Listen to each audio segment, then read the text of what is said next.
nouveau bilan lecture et c'est parti. On commence chez Kana avec le 3e volume du manga français Silence, qui m'a beaucoup plu. On apprend pas mal de choses sur nos personnages et sur la ville qu'ils ont récemment rejoint.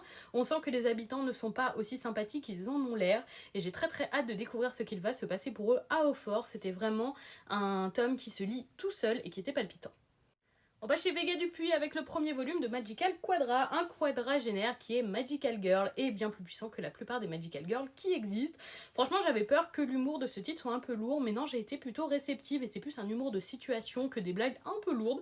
J'ai apprécié, c'était une lecture sympathique mais pas assez bonne pour me donner envie de continuer. Je suis de plus en plus critique dans mes lectures par gros manque de place, mais franchement, c'était vraiment sympathique. On va chez Soleil Manga avec les 2 premiers volumes de 2.5 Dimensional Séduction. Comme je m'y attendais un petit peu, je n'ai pas apprécié ma lecture. Franchement, le triangle amoureux est agréable et la romance sympathique. La passion pour le cosplay est très présente dans ces titres, mais le côté Eishi et très fanservice m'a vraiment dérangé. C'est pas du contenu pour moi, mais si vous appréciez, ça vous plaira et vous avez toujours l'animé à découvrir. On termine avec une lecture coup de cœur, il s'agit du 3e volume de la Smash édition d'Eikyu.